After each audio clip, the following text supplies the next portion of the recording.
Allô? Oui, Dis-moi Marie, j'ai une question à te poser. oui, Ça t'évoque quoi, l'aquaponie? un poney. Bah de base l'aquaponie moi ça m'évoque le truc des chevaux hein, dans la piscine. Si je me concentre un peu, ça m'évoque une culture, des plantes un peu spéciales, pas des géraniums, genre des plantes, ou alors des plantes pour les poissons. Sinon, je sais pas ce que c'est. Enfin, je me dis que c'est avec de l'eau. Je dirais de l'eau et des poissons, mais ça me fait penser à la Laponie aussi. Je ne sais pas ce que c'est seulement, alors donnez-moi la réponse. L'aquaponie résulte de la synergie entre la pisciculture et la culture végétale hors sol.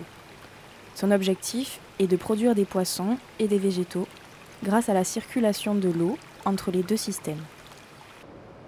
Donc les origines de l'aquaponie, bon, il y a les origines vraiment très anciennes, hein, avec les Chinampas chez les Aztèques, rizipisculture en Asie, ça c'est plusieurs millénaires. Donc, on fait que utiliser le même process aujourd'hui, mais avec des équipements hors sol, sous serre, sous abri. Il y a eu un renouveau de l'aquaponie fin des années 90, notamment de ceux qui avaient des élevages en mer, des cages offshore. Il y a un nouveau courant d'élevage qui est né, qui s'appelle l'aquaculture intégrée multitrophique. Donc derrière ce nom très compliqué, en fait, c'est pour dire qu'on va, en plus d'élever un poisson, élever d'autres chaînes, d'autres maillons trophiques de la chaîne alimentaire. Et ça a inspiré les éleveurs en eau douce qui se sont dit, moi je pourrais faire peut-être la même chose avec mon eau d'élevage de poissons d'eau douce, la faire passer sur des lagunes où je mets des cultures d'autres espèces à l'intérieur et de végétaux. Ceux qui s'en sont bien sortis, ils ont commencé à faire des petites fermes, quoi. Alors sur les intrants, les économies qu'on va faire, donc elles sont principalement au niveau de l'eau, où là on a des besoins en eau qui sont extrêmement faibles.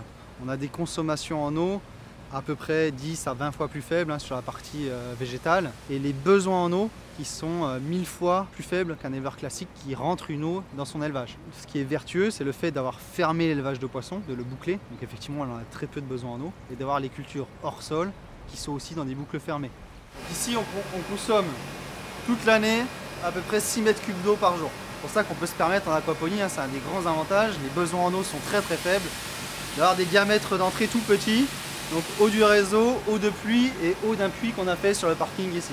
Nous, on est dans un écosystème, donc on utilise tout ce qu'utilise un peu la filière agroécologique, des démarches de protection biologique intégrée. On n'a que du système par anticipation, hein, du système préventif. Et on n'a pas en fait de moyens curatifs. On est vraiment dans un modèle qui s'inspire effectivement des savoir-faire anciens, qui s'inspire en partie de la nature.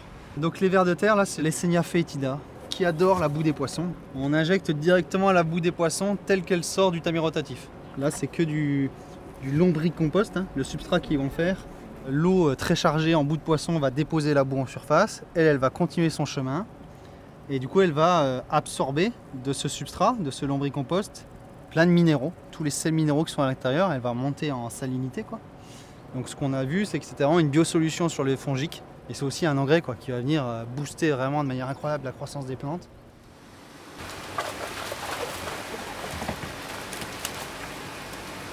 Voilà, c'est bien, j'ai la chance, j'ai 2 exemples.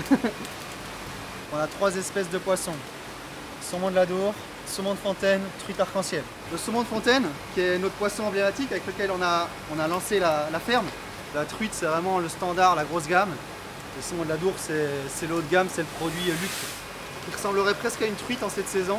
Tous les hivers, il va perdre ses écailles. Et donc il va avoir une robe qui ressemble vraiment à une truite sauvage française, très orange, jaune. Dès le printemps, il va se moltifier. Et là, il a une robe très argentée, très bleutée, comme les saumons standards qu'on voit dans le commerce.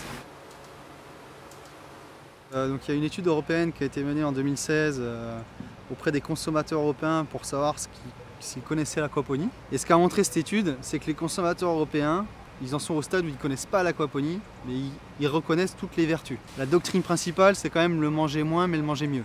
C'est du produit local, ça c'est l'argument numéro 1, c'est je veux des produits locaux et je veux des produits sans, ou des produits zéro. L'aquaponie, ça vient derrière pour les connaisseurs, pour ceux qui ont déjà visité des fermes, qui ont compris le process et qui vraiment vont faire la démarche d'acheter un produit aquaponique. Mais nous, aujourd'hui, on n'a aucun intérêt, producteur aquaponique en Europe, d'estampiller et de mettre en avant, moi je fais de l'aquaponie. Ce qu'il faut mettre en avant, c'est voilà, moi je vous offre un produit local, de qualité, de proximité. Et pas juste dire voilà, je fais de l'aquaponie et derrière c'est résolu.